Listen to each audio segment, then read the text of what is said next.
America's healthcare advocate, Kerry Hall. Hello, America. Welcome to America's Healthcare Advocate Show, broadcasting coast to coast across the USA. My producer, Mr. Darren Wilhite. I'm your host, Kerry Hall. Thank you for joining us and making us one of the most listened to talk shows throughout the United States. In fact, our newest affiliate happens to be KYST-AM in Houston, Galveston, Texas. We are very happy to have them on board with America's Healthcare Advocate. We're broadcasting there from 7 to 8 in the morning on Saturdays. We're very happy about that. I want to thank Matt Velasquez for putting us on there and making us part of the family there in Houston, Texas at KYST-AM. We're very happy about that and want to welcome them on board. Joining me in studio today is a special guest, my granddaughter, Sky Loren. Say hi, Sky. Hi. And what is your favorite thing to do? Play outside. Play outside. She likes to play outside. What do you like to eat? Hamburgers. She likes to eat hamburgers. She's an all-American girl. All right, if you are looking for help with health insurance, especially if it's Medicare, for those of you that are chronologically challenged, you want to get a hold of Carol Lee Steele at RPS Benefits by Design, 877-385-2224. That's 877-385-2224. You're aging into Medicare. Maybe you're one of those people that might qualify for a special needs program. If you've got type 1 diabetes, heart failure, or some other issue, there are special needs Medicare programs out there that are really great. They have a lot of enhanced benefits. Carol Lee is an expert. 877-385-2224. And if you're an employer or a human resource director looking for an alternative to your current expensive group health insurance plan, get a hold of Maria Allers at RPS Benefits by Design. She can help you and show you plans that you may not be aware of. Once again, the phone number there, 877-385-2224, or online at rpsbenefitsbydesigninc.com. All right, so today is one of our famous multi-topic shows. They're famous because I said so. They're not really that famous, although Dave thinks they are. And by the way, speaking of Dave, he is our producer that does all of the video content that you see up on YouTube and on the 14 podcast platforms. We're up to 257,145 views on YouTube. So we've got a lot of people looking at this broadcast. We're very happy about that.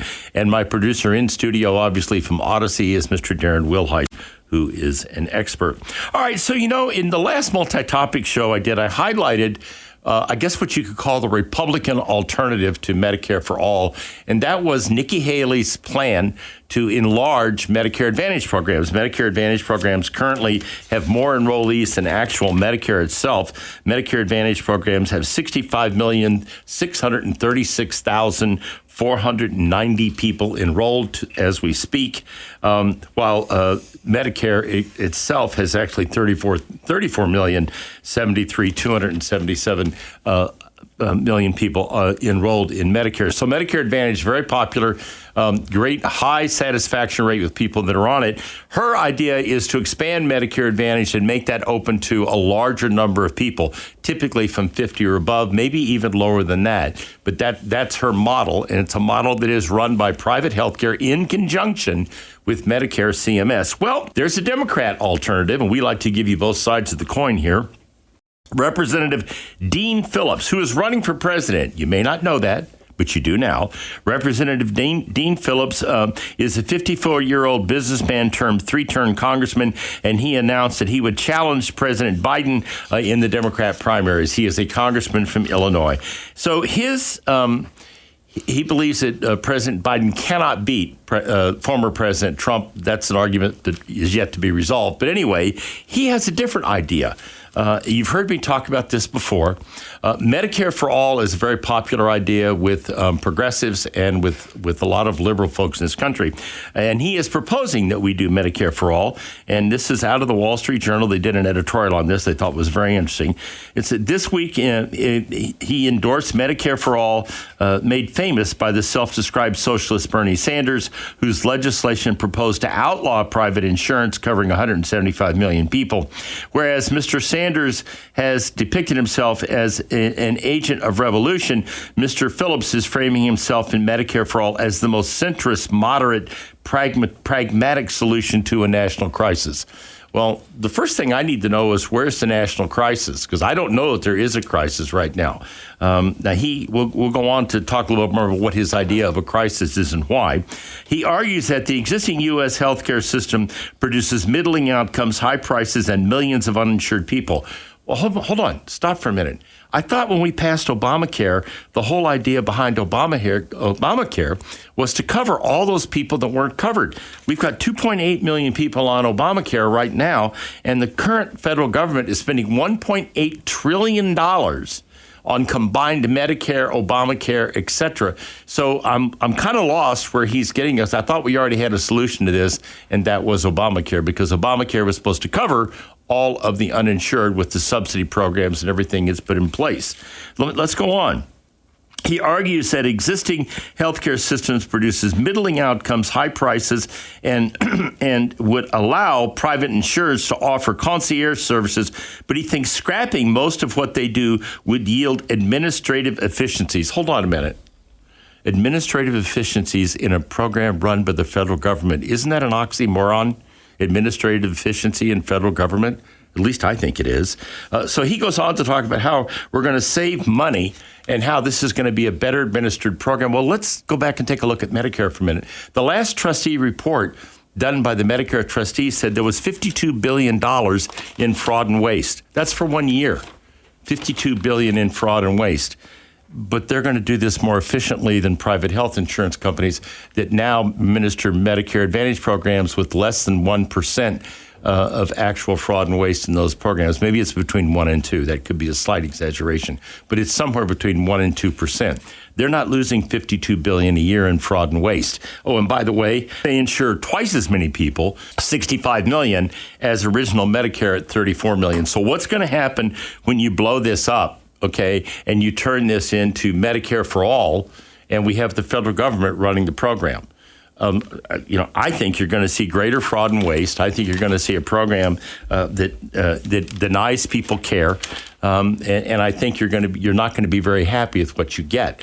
These are the facts. Okay, this is not my opinion. I'm giving you facts. Okay, my opinion is, as I've said before, that I don't think Medicare for all is a solution. I think Medicare Advantage, expanding it, could be a really great solution. And I think that may be a way to make it work, okay? There are alternatives to what we're doing now that may make things better. But, we go back to every time we put one of these government programs in place, Obamacare was supposed to solve this problem outright.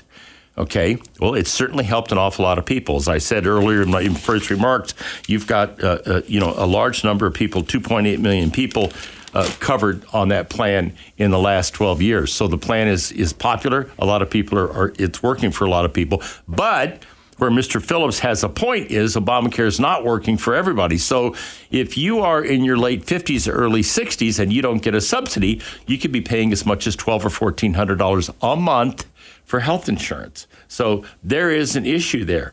But Medicare for all is not going to solve that. Now, I'm going to take you back to a broadcast we did not so long ago. Do you remember a lady by the name of Claire Benson being in studio with me and talking about her situation and what she went through when she used healthcare.gov? That is a classic example of what happens when you get caught up in a tangled bureaucracy with the federal government. Here's a woman who was pregnant, who received a notice from the folks at healthcare.gov that said, your maiden name doesn't match your married name. You need to go and fill out a new application changing your maiden name to your married name. And she went to do that. And she got a healthcare navigator. They don't use brokers and agents. They use navigators. So she had enrolled directly with the federal government on the website, something that I've cautioned all of you not to do.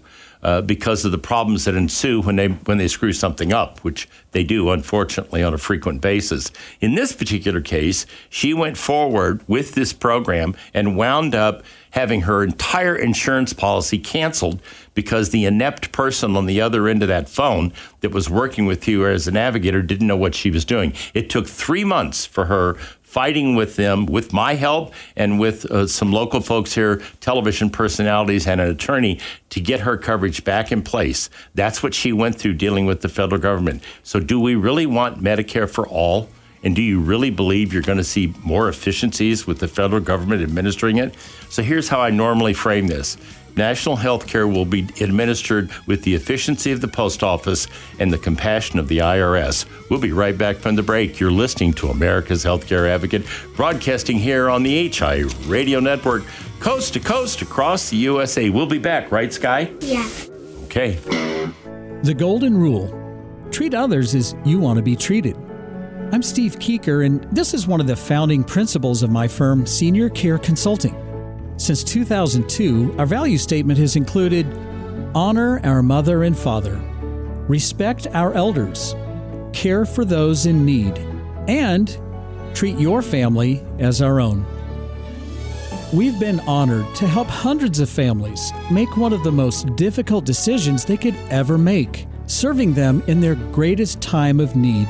If you're looking for someone who can provide you experienced and objective guidance when searching for a senior care community, reach out today and discover the services of Senior Care Consulting at 913-945-2800, 913-945-2800. Know your options and choose with care at seniorcareconsulting.com. Welcome back. You're listening to America's Healthcare Advocate Show, broadcasting coast to coast across the USA. My producer, Mr. Darren Wilhite, behind the microphone here, handling all the duties at Odyssey, and my producer on the other side, doing all of the camera work and video work, is Dave Thiessen, who posts all of these shows on YouTube and the various podcast platforms that they are on across the country. We'll talk about those in the next segment. But if you want to download one of these or follow us or whatever you want to do, you can go up on YouTube, America's Healthcare Advocate, and you can also do it on the podcast platform. Same, all the shows are posted up there. If you want to tell somebody about something you hear on the broadcast or you simply want to share it, that's an easy way to do it. All right, so the next topic I want to talk about is rediscovering the joy of reading. I came across this in another newspaper. I read about 3 newspapers. I read the Wall Street Journal, I read the Washington Times, and I read another one called the Epoch, EPOCH Times. All different points of view, interesting newspapers. And I came across this in the Epoch Times. It's called Rediscovering the Joy of Reading. So, Sky, do you like to read books? Yeah. And what is your favorite book you like to read? What books do you like? Kitten books. Kitten books. Okay. So Sky likes to read kitten books. So when I was in grade school, when I was young, not quite Sky's age, but a little older, we always had a challenge every summer to read as many books as you could. I was constantly reading books. I loved reading books, and I still do. In fact, right now I'm reading the biography of Marcus Aurelius, the Roman emperor, and I'm also reading another book on the rise of Hitler, 1939 through 1941 in Germany. So I go back and forth between the two, but I don't always read biographies in history. I love the John Sanford series with Detective Lufus Davenport and his crazy partner, Virgil Flowers. I find those books very entertaining, a lot of fun to read. And I also like to read the Jack Reacher novels, which actually are better than a television show. If you've watched the TV show, the show's good, but the books are better.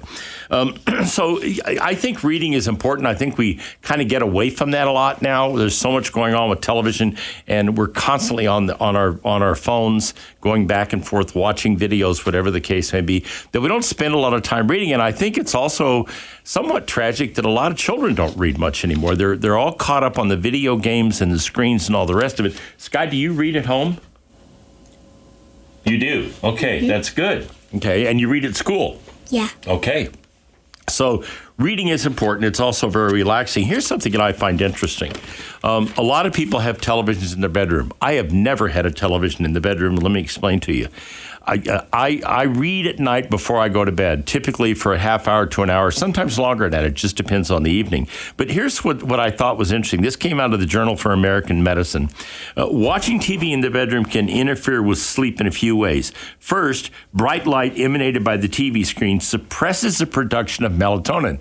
So if you're taking melatonin, but you're watching TV in your room, you're fighting the very thing you're taking the melatonin for. Melatonin is a hormone that regulates sleep. This can make it harder to fall asleep and disrupt your sleep cycle. Additionally, the content you watch on television can be stimulating or engaging and make it difficult to wind down and relax before you go to bed. Well, that's one of the reasons I read before I go to bed is it does help me to wind down and relax and get my mind off whatever's going on during the day, and it doesn't further stimulate me like watching television does, okay? The noise from the TV can also be disruptive, preventing you from entering into deep sleep and waking up during the night. So that's that REM sleep that we all try to get to that allows us to really get that deep sleep.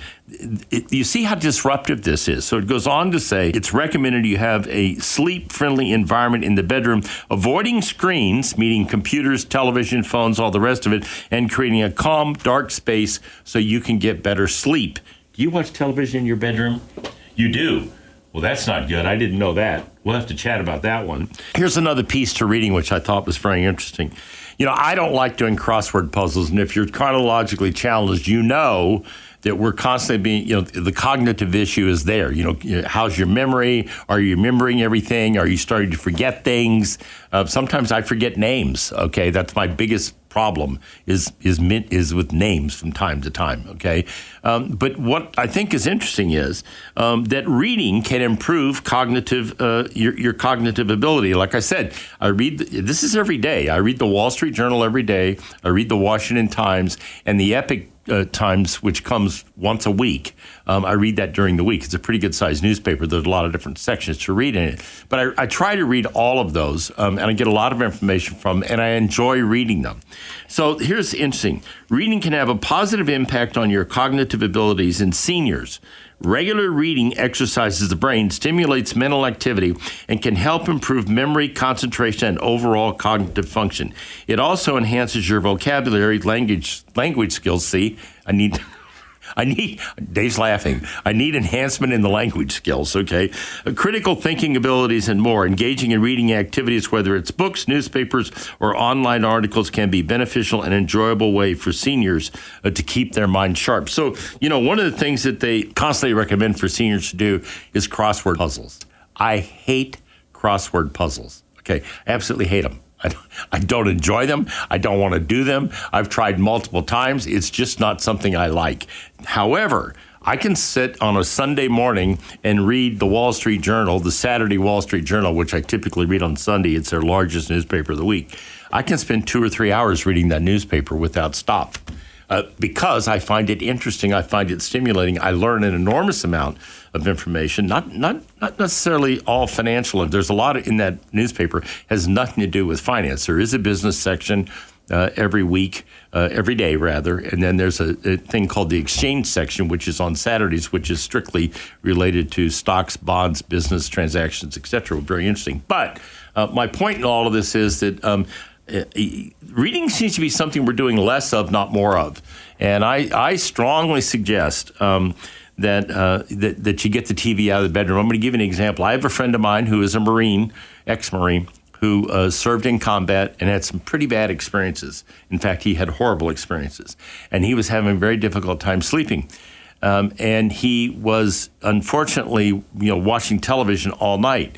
And I got him to turn the TV off, and I got him to start reading the John Sanford Prey novels. The whole series is called Prey. There are a whole series of them. He read them all in about 2 weeks, okay? And he shut the TV off, and he's not watching the TV anymore. And he's reading a whole series. He's now reading Reacher, and then Harry. He likes detective novels, action novels, and that's what he's reading. My point is, he did that, okay? And his sleep has improved dramatically. So my point in telling you all this is that this is a way to improve your sleep, which affects everything you do. It affects everything we do during the day. It affects your cognitive abilities. It affects everything that you do, your mood, your energy, all of it. So reading is the answer to help you with sleep. I think it's also enjoyable, and it's a great way to get that television out of the bedroom. All right, we'll be right back after the break. We've got more, right, Sky? Mm-hmm. Okay, we'll be right back after the break. You're listening to America's Healthcare Advocate, broadcasting here on the HI Radio Network, coast to coast across the USA. We'll be right back. Welcome back to America's Healthcare Advocate Show, broadcasting coast to coast across the USA. My producer behind the microphones for Odyssey Mr. Darren Wilhite, and my producer behind the cameras and posting all of the stuff on the podcast and YouTube platforms, Mr. Dave Thiessen. And here are the podcast platforms we're on: Spotify, SoundCloud, RSS Podcasts, Overcast, Rumble, Stitcher, TuneIn, Pandora, Pocket Cast, Apple Podcasts, YouTube, Odyssey, Google, Amazon Music, and Spreaker. That's quite a few, isn't it? You think? Okay. All right. And we're also on YouTube, as I said. You can follow us on YouTube at America's Healthcare Advocate. All right. In this segment, I want to talk about something interesting. You know, we've talked a lot in the past. You know, we had all the folks on here from Triology, Dale and Janice, the two owners and founders of Triology, and we talked about the importance of oral health. And then I ran across a fascinating article. This was in the Epoch Times. Dentists could stop systemic diseases. And this is interesting. There's a continual battle in our mouths among the microscopic bacteria, viruses, and fungi. Unfortunately, most patients are unaware that they're vulnerable to the pathogenic microbes until it's too late.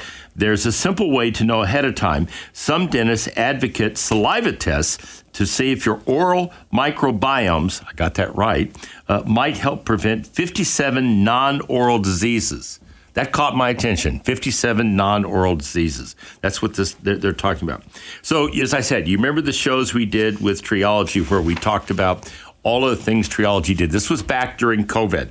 And interesting enough, I still carry Triology in my truck, in my car. And when I'm out in public, after I come in from a restaurant or out in a grocery store or shopping, whatever the case may be, I spray that stuff in my mouth and on my hands to kill whatever bacteria, viruses are floating around out there. And I think it's gone a long way to keeping me healthy because it enters through your mouth. And Triology kills 99.9% of all this stuff. You can go to their website, triology.com. All the stuff is up there. The products are up there. I use it every day. I brush my teeth with it. I use it because it really does work. But the purpose of telling you all that was all these shows we did with them were about killing these diseases in your mouth and your microbiomes. So this saliva test that they're talking about here, some saliva tests not only show the makeup of the entire oral microbiome, they also examine the host response for detecting cancer biomarkers, okay,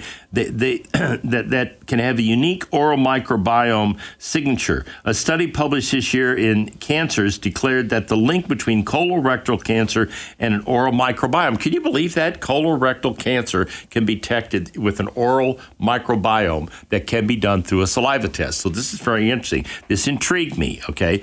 So they go on to say that saliva tests give you as much information as blood tests. So they can determine as many things from your microbiome on these saliva tests as they can from a blood test. It goes on to talk more. Saliva gives much information as blood. By taking saliva samples in the very near future, your dentist every 6 months could be looking at exactly what your body is producing, says Dr. Mauro Cannon. That is an issue. This is interesting because here's the other problem. Only 22% of the people in this country actually go to the dentist every year. I was shocked at that number. 22% of the people actually go to the dentist. And here's the problem with that. Dental health is extremely important. I'm going to give you a radical example of what happens when you don't maintain your dental health. An example of a young man who was an NFL football player who died because of the microbiomes in his mouth and the disease that he caught as a result of not having his mouth checked and proper oral health. So it's a very serious issue. This is a simple way to maintain health and to do what you need to do to keep yourself healthy. Because remember, all of these things, whether it's RSV virus, COVID, flu, they enter through the mouth. Okay, through breathing and through the mouth. That's where you pick this stuff up. If you're using something to kill it, I keep talking about Triology because I know it's work. It's 100% natural. You can spray it in your mouth, spray it on your hands. You can't do that with these gels and these other products that are out there. So I know it works and I like it. And that's one of the ways that I try to keep myself healthy.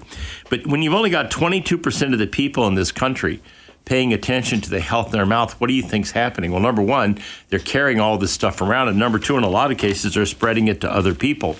Now, if you think all of this is baloney, think again, okay? This is from CNN. Former NFL player Mike Williams died of dental-related sepsis, medical examiner says. This is a young man who played for the Tampa Bay Buccaneers, all right? So, there he is, guy. That's him. So if he, in the health that he was in, this is an NFL football player, some of the healthiest people on the planet, right? If he died from this, what do you think happens to the rest of us, issues that we may have that we're not aware of with regard to health? So he was 36 years old. He died from bacterial sepsis with cerebral abscess and pneumonia. Those are the three things that killed him.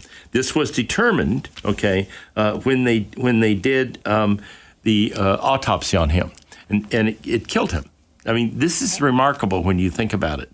This is what happened to him, and his life was taken because of his oral health. He had this sepsis going on, bacterial sepsis with cerebral abscess, and pneumonia. Those three things combined are what took his life. So think about that.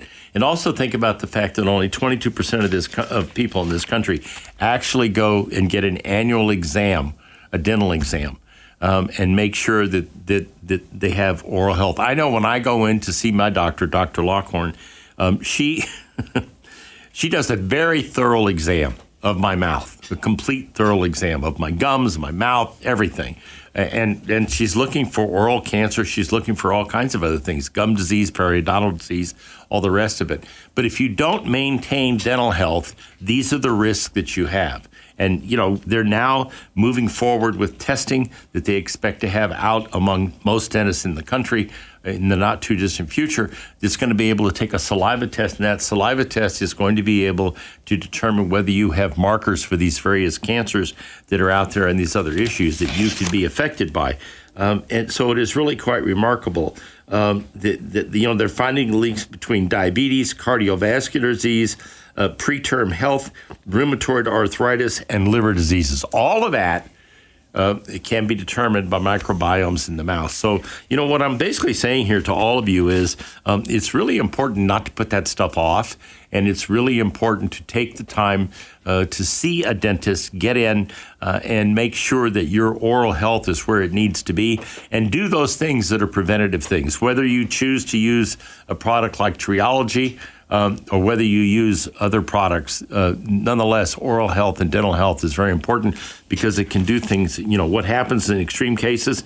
Here's this NFL player, Mike Williams, 36 years old, who dies from sepsis. And by the way, they went on to say he had a pneumonia due to multiple carriers retained in his tooth roots. So in the root of his teeth, that's where this sepsis was growing that he didn't even know about. That resulted in his death with sepsis and pneumonia, those two things combined that actually wound up killing him. So, it sounds simple enough, but it's, again, I go back to this number. I was very surprised when I read this in the Epic Times that only 22% of the people in this country bother to get their dental exams every year. Here's the thing that's also kind of sad about that. Remember I told you 65 million people are covered by Medicare Advantage plans? Every Medicare Advantage plan out there offers you basic dental exams. Every Medicare Advantage plan out there offers you basic medical exams. So if you're one of the seasoned citizens on one of those plans, you can have your dental exams twice a year paid for by the folks that are providing your insurance on the Medicare Advantage plans. And by the way, if you have an ACA Obamacare plan, we talked about those in the opening segment, by the way, a lot of those plans actually have dental benefits on them. AM Better, one of the largest plans in the country, has a full dental benefit available for exams twice a year. So the insurance carriers are telling you this for a reason. It's not totally altruistic on their part. It goes back to what I just said. If you get that exam done, the chances of you getting one of these other diseases, one of the other issues like sepsis or something else, resulting in larger consequences and bigger medical problems is probably pretty slim. So you have a chance then to protect your health and do what you need to do. I thought you might find that interesting. Once again, if you are interested in Triology, the website is triologycare.com, triologycare.com. You can also buy it at Walmart. a number of other places that it's available, but you can go to their website. It's also on Amazon, by the way. If you want to go up on Amazon and look for Triology, I've been using it for the last 4 years, and I think it's a wonderful product. We'll be right back after the break. You're listening to America's Healthcare Advocate. We'll be right back after the break. Welcome back. You're listening to America's Healthcare Advocate Show, broadcasting coast to coast across the USA. In studio today with me, Miss Skylar Wren, my granddaughter. Sky, what is your favorite thing in school? Tell us about the things you like best. Math, recess, and art. Math, recess, and art. Do you like recess better than math, or is just about as much? Math is my favorite. Math is your favorite. That's pretty impressive. Who knows? Maybe you're going to be an engineer at some point and build buildings. So in this segment, I want to talk about something I enjoy eating. I know. Sounds strange, right? Actually, it's not. Actually, I had one this morning for breakfast. Papaya does a body good. That's the title of the article. This is interesting. So papayas come from 2 pounds to 22 pounds. I've never seen a 22-pound papaya. I just want to make that clear. Typically about 2 pounds. I like to get them at Trader Joe's. They seem to always have a nice supply of them. I had one this morning. It was absolutely delicious. I like to have it with a little lime on it.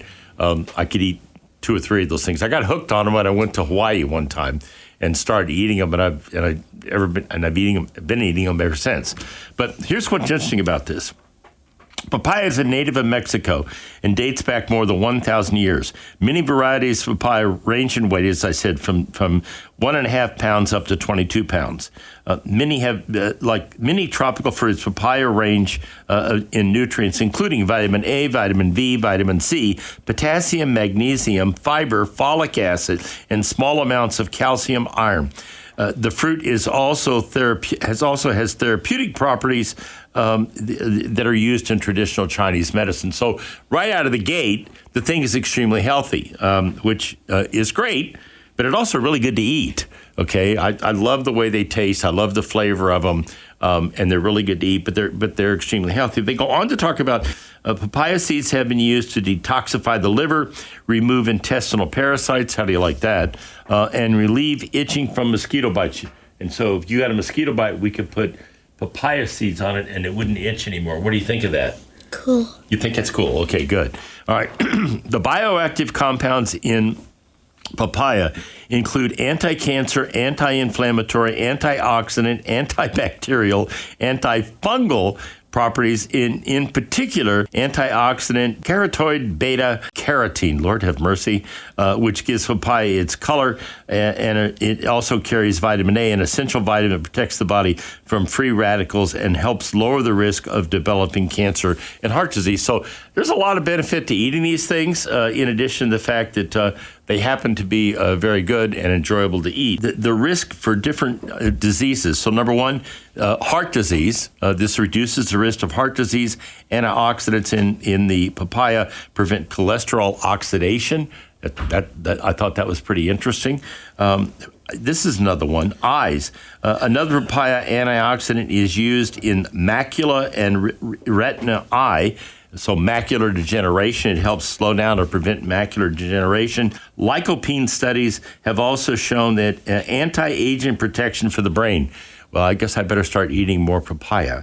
It inhibits the oxidative stress and inflammation, thus lowering degenerative disorders such as Alzheimer's disease, dementia, and Parkinson's. I didn't know that. That's a pretty interesting one as well. And digestion, this is one of the things that really is good for. Historically, the fruit juice has been used in remedies for indigestion, sore throat, inflammation, swelling, and infections and allergies. So there you go. Those are all the things that you can get from eating papaya that can be extremely helpful to you if you enjoy eating it. You should try it. If you haven't tried it, it's pretty good. All right, we're wrapping it up today. Just want to thank you all for watching these shows on YouTube. As I said, we had 257,000 views. Have you updated that thing recently, Dave? I have not. He has not. So I would imagine after first year, we're going to see some new numbers. Did you like doing the show today? Yes. Okay, well, you have to set up those so that people can see you because they're watching you all over the world today. Do you know that? Mm-hmm. Do you want to say anything as we finish up the show today to everybody that's out there? No. No, nothing at all. Okay. Are you excited about going back to school? Yes. Okay. You're excited about going back to school and going back to math class? All right, so that's it for today. I want to thank you all, as I said, for watching the broadcast, watching us up on YouTube and all of the podcast platforms we're on. We bring you these shows because we try to educate and inform, these open topic shows. By the way, if you have a topic, if you're someone in need of help with something, like Claire Benson was in dealing with the bureaucracy of the federal government. By the way, we did get her health insurance reinstated and got a policy for her, and they actually moved her husband to another policy. The good people over at RPS Benefits by Design, Carol Lee Steele, did that and did an excellent job of it. But if you have an issue out there, you need help with something, please feel free to reach out. I had a listener who actually saw a television piece we did with Claire Benson reach out to me about a friend of his that had cancer and was losing his health coverage, and the folks over at RPS Benefits by Design, once again, Carol Lee Steele, was able to help them. So the website for America's Healthcare Advocate is americashealthcareadvocate.com. All the shows are listed up there. And again, they're posted on all 14 of those podcast platforms that I read in the other earlier section, and as well as YouTube. So thank you for watching and thank you for listening. And welcome again to our newest affiliate in Houston, Texas. We're very happy to have them on board. That about wraps it up. Goodbye, America. Can you say goodbye, America? Bye, America. Bye, America. There you have it. Thank you for listening to America's Healthcare Advocate. And I leave you with this thought from Albert Einstein. The one who follows the crowd will usually get no further than the crowd. The one who walks alone is likely to find himself in places no one has ever been. Remember, friends, it's a funny thing about life. If you refuse to accept anything but the very best, you most often get it. Thank you for listening to America's Healthcare Advocate Show, broadcasting here coast to coast across the USA. Goodbye, America.